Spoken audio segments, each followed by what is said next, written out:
오늘은 주일에 설교할 때 흔치 않은 본문 아가서에 있는 말씀 같이 좀 나누겠습니다. 아가서에 있는 말씀은 어떻게 보면은 또 쉽기도 한데 어떻게 보면은 좀 이해하기가 쉽지가 않습니다. 그래서 성경을 연구하는 많은 학자들도 이 아가서를 성경의 책에 넣어야 될까 말아야 될까 고민을 많이 했던 책입니다. 하나님의 은혜라고 하는 것을 좀 찾아보기가 좀 어렵고 또 신앙 고백 같은 것을 찾아보기가 참 어렵고 하는 그런 이유들 때문에 그렇습니다. 네, 하나님께서 전지전능하신 분인데 모든 것들을 다 알고 계시지 않겠습니까? 우리가 이런 것들을 잘 이해하지 못해서 이렇게 또 저렇게 보고 하는 그런 부분조차도 다 알고 계셨을 것입니다. 그래서 그렇게 여러 형태로 여러 갈래로 또 이 성경을 조명하고 하는 부분도 크게 보면 주님께서 그 모든 것들을 다 포함하고 계신다 이런 생각이 듭니다. 오늘은 특별히 이 아가서라고 하는 것이 사랑의 동산, 왕과 술람미 여인이 등장하는, 그래서 완벽한 사랑의 이야기를 그리고 있는 사랑의 동산이라고 하는 측면에서 하나님의 사랑에 관한 말씀을 좀 나누려고 합니다. 그러기 위해서 먼저 제일 처음에 등장했던 에덴 동산의 이야기를 우리가 빼놓을 수 없습니다. 에덴 동산의 이야기. 창세기 1장에 보면은 하나님께서 이 땅을 창조하실 때 6날에 걸쳐 가지고 필요한 모든 것들을 완벽하게 창조를 하시고 그 다음날 안식을 하게 됩니다. 이게 이제 1장의 내용인데 2장으로 가게 되면 그 중에서 아담과 하와 그리고 그들이 거했던 환경인 에덴 동산에 관해서 집중 조명을 하면서 거기에 포커스를 두고 다시 그 앞에서 창조했던 그 내용을 다시 좀 서술하게 됩니다. 그러면서 이 아담과 하와를 하나님께서 얼마나 특별한 의미를 가지고 창조하셨는지, 그리고 그 에덴 동산이라고 하는 것이 아담과 하와에게 얼마나 완벽한 환경이었는지 그런 것들을 이제 설명을 하고 있는 겁니다. 아담과 하와를 지을 때는 하나님께서 특별히 자기 형상을 따라서 지으셨다 그랬습니다. 어떤 피조물도 하나님의 형상을 따라 지은 것이 없는데 사람은 하나님의 형상을 따라 지었다 이렇게 말씀하시고, 아담과 하와가 사는 이 완벽한 환경을 에덴 동산에 이렇게 만들어 주시고, 그리고 또 완벽한 배우자를 서로에게 허락하시게 되죠. 그래서 아담에게 하와를 지어서 그 앞에 딱 보여주실 때 아담이 너무너무 감동하고 감격해서 그때 당시에 아담이 할 수 있는 최고의 찬사를 드립니다. 이는 내 뼈 중에 뼈요 살 중에 살이로다 그렇게 하거든요. 우리는 지금 들어보면은 지금 우리가 생각해 보면 너무너무 투박하기 이를 데 없는 표현인데 그때는 뭐 아담이 태어나 처음 보는 이 여자 아닙니까? 감격에 겨워서 그렇게 최고의 표현으로 찬사를 드리고 있습니다. 저도 그래서 저희 집사람한테 똑같은 표현을 한번 해봤습니다. 집사람 보고 당신은 내 뼈 중에 뼈요 살 중에 살이다 그랬더니 집사람이 뭐라 그랬을까요? 내 살 좀 더 가져가시오. 자기 살을 이렇게 많이 줬어 그랬습니다. 그렇지만 이때 당시는 아담이 할 수 있는 최고의 표현입니다. 최고의 감격과 감동으로 가득 찬 최고의 표현으로 당신은 최고의 배우자입니다 하는 표현으로 이제 그렇게 한 거죠. 그러니까 이 에덴 동산에서 아담과 하와에게 부족한 것들은 아무것도 없었습니다. 모든 것들이 완벽했습니다. 모든 환경이 완벽하고 배우자도 완벽하고 거기에 또 하나님의 사랑이 완벽하게 부어집니다. 사람이 하나님의 형상을 따라 만들어졌으니까 하나님은 사랑이시죠. 그런데 하나님의 형상을 따라 만들어졌기 때문에 사람도 하나님의 사랑이 가득한 그런 존재로 지어진 겁니다. 그러니까 사람에게서 그런 하나님의 사랑이 얼마든지 나올 수 있는 거죠. 그리고 모든 만물들을 아담과 하와에게 다 거저 주었습니다. 그래서 이 타락하기 전에는 피땀 흘려 수고하지 않아도 모든 것들이 다 수월하게 얻을 수 있었습니다. 모든 것들을 다 그들에게 거저 다 준 거죠. 사랑이라고 하는 것은 모든 것들을 거저 다 줄 수 있는 겁니다. 또 이 완벽한 배우자가 이렇게 한 명씩 이렇게 된 것은 사랑은 언제나 하나인 거죠. 그것을 또 여기서 보여주고 있습니다. 주변의 환경도 완벽하고 또 그들에게 부어주신 하나님의 사랑도 완벽하고 부족한 것이 없는 겁니다. 근데 이 모든 것들이 이제 말씀으로 되어진 것이니까, 말씀으로 이렇게 지어진 것이니까 아담과 하와는 그 말씀에 의지해서 말씀을 순종하면서 그것을 누리면 되는 것인데, 아담과 하와가 말씀을 떠나게 됩니다. 말씀을 떠나게 되니까 이 약속된 모든 것들이 다 깨어지게 됩니다. 하나님의 관계도 깨어지게 되고 아담과 하와의 그 사랑의 관계도 금이 가게 되고, 그러면서 이제 모든 것들을 다 잃어버리게 되고 에덴 동산에서 쫓겨납니다. 에덴에서 쫓겨나고 나니까 모든 환경이 완벽했던 그 에덴도 더 이상 성경에 등장하지 않습니다. 사랑이 없으면 아무것도 아니다라고 하는 것이 거기서도 보여지죠. 사랑이 있으면 그 에덴 동산이 모든 것이 완벽했는데, 그러나 아담과 하와가 그 사랑을 누리지 못하고 그 사랑 가운데 거하지 못하고 쫓겨남으로 말미암아 에덴 동산도 더 이상 보이질 않습니다. 사랑이 없으면 아무것도 아닙니다. 아무것도 남질 않습니다.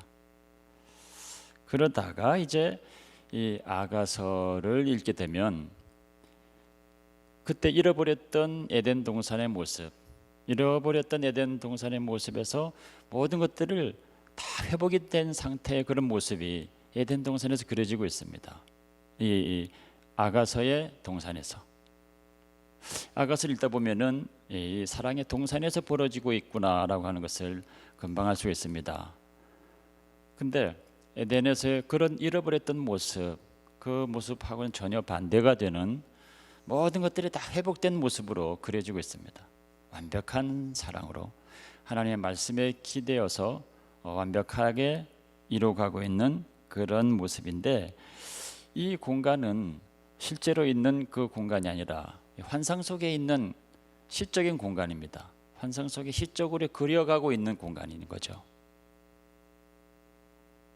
이것은 이제 먼 훗날에 이것이 실제로 이와 같은 것들이 가능하다, 언젠가는 이와 같은 건 실제로 일어나게 될 거다라고 하는 것을 암시하면서 그려지기는 환상 속의 시적인 공간으로 그려지고 있다 이 말입니다. 어쨌든 여기서 왕과 술람 여인 두 사람이 서로 사랑을 여기서는 또 풍성하게 누리면서 기뻐하는 모습이 나오죠. 그런데 아가서 5장 8절에 보면 둘이 너무 사랑하는데, 너무 사랑해서 내가 병이 났다 이런 표현을 합니다. 너무 사랑해서 병이 나버렸다. 그렇게 사랑하는 그런 모습을 통해서 이제 하나님께서 우리를 얼마나 사랑하시는지를 깨달아 가는 거죠. 스바냐 3장 17절에 보면 그가 너로 인하여 기쁨을 이기지 못하여 하시며, 하나님 정말 우리를 사랑하셔서 그렇게 기뻐하신다고 하는 것, 그런 것들을 우리가 깨달아 가는 겁니다. 출애굽기 34장에 나오는 것을 34장에 보면 하나님 우리를 얼마나 사랑하시는지, 질투하시는 하나님이라, 나는 질투의 하나님이라는 표현도 또 하십니다. 질투한다는 것이 상대방만 사랑한다는 거죠. 상대방만 사랑하는데 상대방이 자기에게 주목하지 않을 때는 질투가 생기는 거죠. 인간적인 표현으로 우리가 알아듣기 쉽도록 질투라는 표현을 썼지만 얼마나 우리를 사랑하시는지를 말씀하고 있는 겁니다. 그와 같은 것들이 이제 깨달아지게 되는 거죠. 사랑이 회복이 된 동산으로 그려지고 있습니다. 뿐만 아니라 회복이 된 이 사랑의 동산에서 그 사랑을 계속 가꾸어가는 모습을 보여줍니다. 에덴 동산에서는 아담이 하와에게 한 번 그렇게 표현한 겁니다. 당신은 내 살 중에 살이요 뼈 중에 뼈다 하고 한 번 그렇게 감탄사를 얘기했지만, 이 아가서에 보면은 1장에서 8장까지 계속해서 이 상대방에 대해서 격려하고 그 모습과 자태와 또 행위와 이 모든 것들에 대해서 계속 사랑의 언어로 표현을 하고 격려하고 가꿔줍니다. 그러니까 이 사랑이라고 하는 것은 가꾸어 가는 것이다라고 하는 것을 또 말씀하고 있는 거죠. 제가 있는 그 동네 바로 옆에 이제 공원이 하나 있는데, 거기 가 보면은 그 스프링클러가 전체적으로 다 이렇게 되어 있지 않아 가지고 어떤 부분은 물이 뿌려지니까 그 부분은 잔디가 파랗게 되는데, 어떤 부분은 미치지 못해 가지고 한 3분의 1 정도 되는 이 에어리어는 그냥 아주 잔디가 다 타버렸습니다. 볼 때마다 좀 안타까운데, 물을 계속 주는 곳은 자라죠. 그러나 그렇지 않은 곳은 그냥 잔디가 죽는 것처럼 이 사랑이라고 하는 것도 계속 가꾸는 것이다. 사랑의 언어로, 말로, 믿음의 언어로 가꾸는 것이다. 계속 그렇게 표현을 하는 거라는 거죠. 그러니까 하나님에 대해서도 마찬가지입니다. 하나님에 대해서도 우리가 은혜를 받을 때 하나님 감사합니다, 하나님 사랑합니다 하는 것으로 끝나는 것이 아니라 계속해서 하나님께 나갈 때마다, 하나님을 생각할 때마다 하나님 사랑합니다, 하나님 이래서 사랑합니다, 하나님 참 이런 데도 있으시군요, 하나님 사랑합니다, 하나님 이래서 사랑하고요, 저래서 사랑하고요, 계속 고백을 하고 하나님께도 사랑의 언어를 계속 드리는 것입니다. 노래할 때도 찬양할 때도 사랑한다고 얘기하고요, 기도할 때도 그렇게 하고요.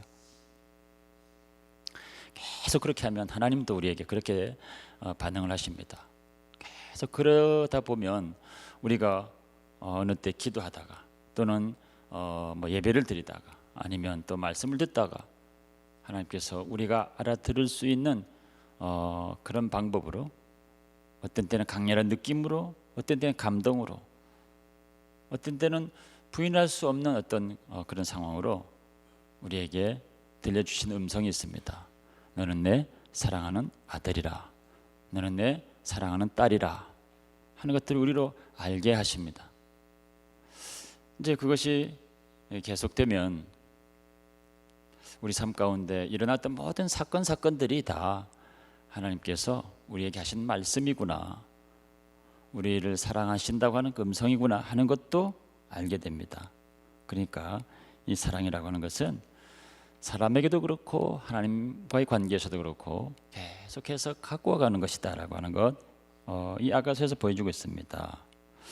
그리고 이 아가서, 이 사랑의 동산에서는 둘이 온전한 연합을 이루게 됩니다. 에덴 동산에서는 아담과 하와가 서로 책임 전가하고 뭐 그러기 바쁩니다. 그러다가 서로 비난하고, 그러다가 그 에덴에서 쫓겨나서도 아마 계속 싸우지 않았을까 싶습니다. 서로 비난하고 정죄하고 이해하지 못하고 그런 일들이 계속되다가 그들에게서 난 자녀들이 서로 또 싸우다가 형이 아우를 쳐 죽이는 그런 비극도 발생하게 되죠. 그런가 하면 이 아가서의 사랑의 동산에서는 상대방에 대해서 모든 것들을 다 받아줍니다. 이 술람미 여인이 왕하고 신분이 지금 뭐 비교가 됩니까? 왕과 비천한 그 여인과의 그 신분 자체가 어울릴 수 없는 그런 관계이고, 또 허물들이 얼마나 많겠습니까? 그럼에도 불구하고 그 모든 허물들을 다 받아주고 부족함을 다 받아줍니다. 그리고 계속해서 격려를 하죠. 그러다 보니까 온전한 연합을 이루게 됩니다. 2장 16절에 보면은 나는 내게로 또 너는 나에게로, 이런 표현들을 또 많이 합니다. 서로가 하나 된 모습을 이제 보여주는 거죠. 온전한 연합을 이루고 있습니다. 이렇게 이제 온전한 연합을 이루고 있으니까 모든 환경의 어려움들도 뭐 능히 극복해 갈 수 있습니다. 그래서 11절에 말씀하기를 겨울도 지나고 비도 그쳤고 이제 지면에는 꽃들도 피고 새들도 노래하고, 그런 또 고백을 하는 거죠. 둘이 온전한 사랑으로 연합을 하게 되면 뭐 겨울인들 춥겠으며 또 뭐 비가 온들 뭐가 문제가 되겠습니까? 아무것도 아니다는 거죠. 모든 어려움들을 다 극복하고 갈 수 있다. 함께 가자 하고 고백하고 있습니다. 그럴 때 또 명심할 것 하나가 있는데 뭐냐면 원수들의 역사. 에덴 동산에서도 그렇고 이 사랑의 동산 아가서 동산에서도 그랬습니다. 에덴 동산에서는 뱀으로 나타나는데요. 그 역사가 얼마나 강렬했던지 아담과 하와를 결국 타락하게 만들고 에덴 동산에서 쫓겨나게 만들었습니다. 하나님이 주신 완벽한 환경과 또 부어주신 그 완벽한 사랑을 온전히 누리지 못하고 그랬기 때문에 사랑을 온전히 누리지 못하니까 이 원수의 역사가 얼마나 크게 느껴지고 얼마나 거세든지 감당을 못하게 된 겁니다. 그러나 이 아가서 동산에서는 하나님의 사랑으로 둘이 충만하고 그 사랑 가운데 거하고 온전한 연합을 이루고 있으니까 이 원수가 그냥 포도원을 허는 작은 여우에 불과한 것으로 묘사가 되는 겁니다. 포도원을 헐려고 하는 작은 여우니까 주인이 발견하면 그냥 도망가는 거죠. 아무것도 아닌 것입니다. 그 영향이 너무너무 차이가 나는 거죠. 사랑이 깊어지면 원수의 역사도 아무것도 아닙니다. 사랑이 없으면 원수의 역사가 온통 소용돌이를 쳐서 모든 것들을 흔들게 되는 거죠. 그것을 잊지 마라라고 하는 것을 또 여기 마지막에 말씀하고 있습니다. 근데 정작 우리에게 중요한 사랑의 동산이 있으니 그것이 갈보리 언덕에 그 주님이 십자가를 지셨던 그 동산입니다. 사실 이제 그 사랑의 동산을 말하고 싶어서 앞선 이 많은 이야기를 하게 된 것입니다. 주님의 갈보리 언덕, 그것이 사람들에게 너무 강렬한 고통의 현장으로 각인이 되어 있어서 갈보리 언덕, 골고다 언덕 그 얘기를 하면 너무 그 스산하고 황량하고 또 고통과 아픔이 있었던 그런 것만 생각하니까 그것이 사랑의 동산인가 잘 생각이 안 되는 것입니다. 그러나 그것이 에덴 동산의 그 화려함과 그 완벽한 환경과는 비교할 수 없지만 그러나 그것과 비교할 수 없는 하나님의 사랑이 그곳에 가득 부어진 곳이 갈보리 언덕입니다. 그곳에 덩그러니 서 있던 십자가, 그 십자가는 에덴 동산의 모든 것들을 하나로 다 요약을 하고 있습니다. 아담과 하와가 넘어졌던 선악과, 그래서 이룰 수 없었던 생명나무, 그 모든 것들을 십자가로 다 표현하고 있습니다. 그곳에서 주님께서 우리를 사랑하셔서 우리 모든 허물과 죄악을 다 담당하시고 십자가에 달려서 죽으시는데 우리를 사랑하셔서 우리에게 목숨을 내어 주신 그 선택을 하신 겁니다. 그럴 때 하나님께서 그것을 보시고 그곳에 그 주님의 그 피가 뚝뚝 떨어지는 그곳에 하나님의 놀라운 사랑을 폭포수같이 부어주십니다. 그래서 그 주님의 피가 뿌려졌던 그 언덕에 주님의 사랑이 가득 부어져서 그곳에서 십자가를 쳐다보던 사람들 뿐만 아니라 이후에 그 십자가를 바라보고 믿음을 가지고 주님을 바라보는 모든 심령들 가운데 하나님의 한없는 사랑을 부어주십니다. 우리가 아직 죄인 되었을 때에 이미 우리를 사랑하셔서 그와 같은 그 사랑을 주님께서 계획하셨다가 그곳에서 나중에 그 십자가를 바라보는 모든 심령들에게 그 사랑을 한없이 부어주시는 것입니다. 그래서 그 사랑을 받은 자들이 이제는 누구든지 사랑할 수 있고 누구든지 용서할 수 있고, 그래서 아가서의 그 환상 중에 거했던 그 시적인 그림으로만 표현됐던 그 아가서의 사랑의 동산이 실제로 그 사랑을 받은 자들이 실제로 그것을 만들어 갈 수 있다고 하는 것을 우리에게 가르쳐 주는 것입니다. 그 사랑을 받은 자들은 이제 가정에서도 그와 같은 사랑으로 서로를 사랑할 수가 있는 거죠. 상대방이 어떤 허물을 가지고 또 어떤 연약함이 있다 하더라도 다 용서하고 덮어줄 수 있는 그 넉넉한 사랑이 이미 하나님께서 부어주신 것입니다. 교회에서도 우리가 사랑할 수 없는 사람들, 또 도저히 우리 능력으로는 사랑으로 덮을 수 없는 여러 가지 일들, 그러나 하나님께서 부어주신 그 사랑이 우리에게 넉넉하기 때문에 그 사랑으로 모든 사람들을 다 용서할 수 있고 넘어갈 수 있고 모든 것들을 주의 사랑으로 다 덮어갈 수가 있는 것입니다. 그래서 정말 아가서에서 묘사되어 있던 그와 같은 그 사랑의 동산을 가정에서도 다시 세워갈 수 있고 교회에서도 세워갈 수 있는 것입니다. 그래서 무너진 가정도 주의 사랑으로 다시 회복할 수 있는 것이고 무너진 교회도 주의 사랑으로 다시 얼마든지 회복할 수가 있는 것입니다. 그와 같은 사랑이 갈보리 언덕 그 세 번째 동산에서 이루어지게 된 것이다 이 말이죠. 그래서 이제 그 사랑을 받은 자들에게 주님께서 말씀하시는 것입니다. 이제 겨울도 다 지났고 비도 그쳤다. 이제 꽃들이 만발하니 나와 함께 손잡고 일 함께 걸어가자. 이와 같은 도전을 우리에게 하시는 것입니다. 그 주의 사랑을 받은 자들이 가정에서도 교회에서도 아름다운 이 사랑의 동산을 만들어가는 그 일에 그것을 사명으로 알아서 주님과 함께 손을 잡고 그 길을 걸어가자고 주님께서 우리에게 도전하시는 것입니다. 주님의 그 사랑받은 여러분들이 주님의 손을 잡고 다 같이 함께 그 사명을 감당하며 그 길을 걸어갈 수 있기를 주의 이름으로 축원합니다.